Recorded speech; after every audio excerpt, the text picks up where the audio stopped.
ایک شخص خواب دیکھتا ہے، سویا ہوا ہے، آنکھ لگی ہے، تو رات کے پچھلے پہر ان کو خواب کے اندر حضور صلی اللہ علیہ وسلم نظر آتے ہیں۔ حضور مسکرا رہے ہیں، فرماتے ہیں، یہ کون بندہ تھا سنیے، حضور فرماتے ہیں اے بلال سانو چھڑ کے تو شام آ گئے۔ نبی پاک نے جب وصال فرمایا تھا نا تو حضرت بلال، پہلے پتہ ہے اذان مسجد نبوی میں کیسے ہوتی تھی؟ حضور پاک کے سامنے منبر ہوتا تھا اور سامنے کھڑے ہو کر حضرت بلال اذان پڑھتے تھے، جمعے کی اذان پڑھتے تھے۔ آج بھی اسی طریقے سے اذان پڑھی جاتی، آگے تھوڑی سی چھت بنی ہوئی، اس کے اوپر جو ہے وہ مؤذن کھڑا ہوتا اور سامنے منبر رسول ریاض الجنت میں۔ تو حضرت بلال اذان پڑھتے تھے۔ نبی پاک جب وصال کر گئے، مزار پر انوار کے اندر آپ جو ہے وہ تشریف لے گئے، آنکھوں سے اوجل ہو گئے، اذان پڑھنے کے لیے کھڑے ہوئے نا تو اللہ اکبر کی صدا بلند کی، اور پھر جب لفظ بولے اشہد ان محمد رسول اللہ، یہ لفظ بولے تو رونے لگ گئے، تڑپ اٹھے۔ جب آنکھ کھلی نا تو سامنے حضور نہیں تھے، اور روتے ہوئے مدینہ چھوڑ گئے، اور یہ کہتے ہوئے مدینہ چھوڑ گئے کہ مجھ سے اب مدینے میں نہیں رہا جائے گا، میں اب مدینے میں چلتا ہوں تو مجھے گلیاں دیکھ کے رونا آتا ہے۔ حضور صلی اللہ علیہ وسلم کے پاس رہتے تھے نا، یہ کیسے یار عظیم الشان ہستی تھے، یعنی نبی پاک کے پرسنل سیکرٹری حضرت بلال حبشی تھے۔ اور آپ کو پتہ ہے آپ کا انداز کیا ہوتا تھا؟ حضور پاک حجرے میں چلے جاتے تھے اور نبی پاک کے آستانے کے باہر مسجد کے اندر نا اپنا جوتا سر کے نیچے رکھ کے سو جایا کرتے تھے، نہ کوئی سرانا، نہ کوئی سیجا، نہ کوئی پیسہ، نہ کوئی تنخواہ۔ یار کوئی چیز ہے گی ہے کہ بلال نے قربانی دی تھی نا، مگر سائیکل نے جتی رکھ لیں گے اور سو جاتے اور انتظار کرتے کہ حضور ساتھ قدم آ رہے، انتظار کرتے کہ حضور پاک کب آواز دیں گے۔ ایک دفعہ یہ ہوا تھا کہ نبی پاک چونکہ خیرات بڑی کرتے تھے، بعض دفعہ یہودیوں سے قرض لے کے بھی خیرات کرتے تھے۔ ایک یہودی آیا کہنے لگا بلال 2 دن تیرے کو رہ گئے، اگر تو پیسے واپس نہ دیتے نا تو میں تینوں غلام بنا دوں۔ نبی پاک کے پاس آئے، رو رہے ہیں حضرت بلال۔ حضور فرماتے بلال کیوں رو رہی ہے؟ کہتے کہ حضور یہودی نے بڑا مینوں جڑا ہے وہ دھمکی دیتی ہے کہ اگر پیسے واپس نہ ہوئے 3 دن دا ٹائم ہے کہ میں تینوں غلام بنا لیا۔ رونا آ رہی ہے کہ میں تھوڑا در چھڑ کے جاواں گا۔ حضور پاک مسکرا پڑے، فرمان لگے آرام کر، ٹینشن نہ لے۔ صبح جب ہوئی نا حضرت بلال کو بلایا، بلال ادھر آؤ۔ دیکھا تو سواریاں تحفوں سے بھری ہوئی حضور کے آستانے پر کھڑی تھی۔ کہا بلال جنہ دینے جا تیرے حوالے کی تھا۔ تو حضور فخر عالم کے یہ عاشق صادق شام کے اندر حضور صلی اللہ علیہ وسلم کے وصال کے بعد، بس یہ اس پہ بات ہم نے ختم کرنی ہے، پھر انشاءاللہ قرآن دازی کریں گے۔ حضور صلی اللہ علیہ وسلم کا یہ سچا عاشق جب حضور جان رحمت صلی اللہ علیہ وسلم کو دیکھتے ہیں تو فوراً آنکھ کھلتی ہے اور کہتے ہیں لبیک یا رسول اللہ، اے اللہ کے رسول میں حاضر ہوں، میری کیا مجال میں آپ کو چھوڑ کے آ جاؤں۔ اللہ اکبر، اپنی سواری کے اوپر سوار ہوتے ہیں، مدینے کی طرف لگتے، سفر باندھتے ہیں اور مدینے کی جانب چل پڑتے ہیں۔ اور جب مدینہ تو رسول کے اندر پہنچتے ہیں، سبحان اللہ، عشق وفا کرتا ہے، حضور کی محبت عزت دیتی ہے، نبی کی محبت سے مقام ملتا ہے، شرافت و شان و شوکت ملتی ہے۔ حضور صلی اللہ علیہ وسلم سے کیا گیا پیار جو ہے وہ بندے کو رسوا نہیں ہونے دیتا، برباد نہیں ہونے دیتا، اس کو گھبرانا نہیں چاہیے جو نبی پاک سے سچی محبت کرتا ہو۔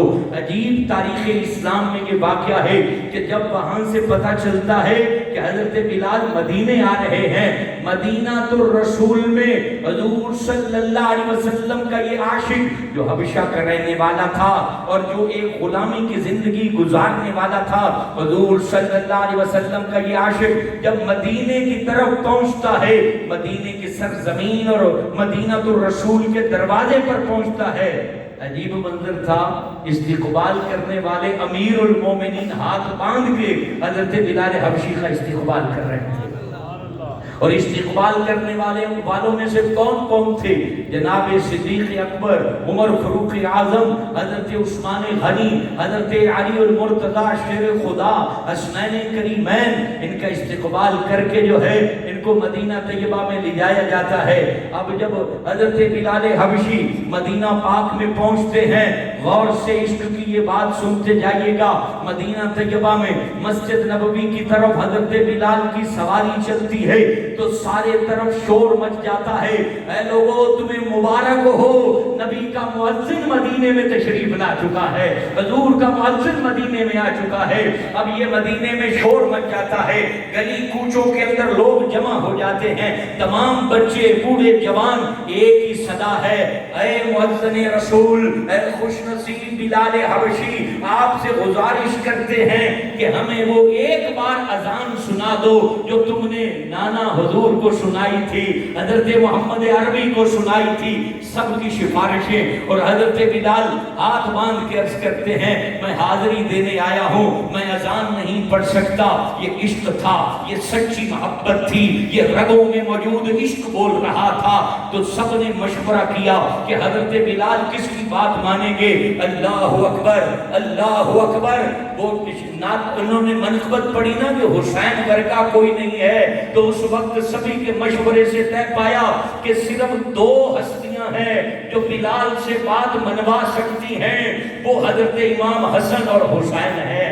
یہ دو ہیں کہ اگر یہ کہہ دیں تو حضرت بلال کبھی بھی جو ہے انکار نہ کریں گے۔ اللہ اکبر۔ مدینے میں عجیب منظر ہے، سب آنکھیں اشک بار ہیں، حضرت بلال سے سبھی گزارش کر رہے ہیں ہمیں ایک بار اذان سنا دیجئے۔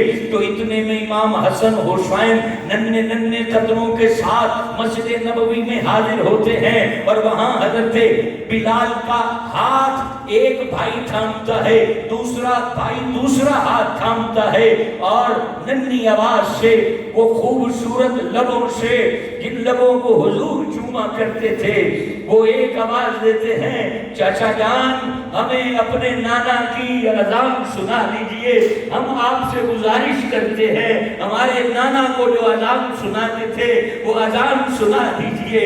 اللہ اکبر۔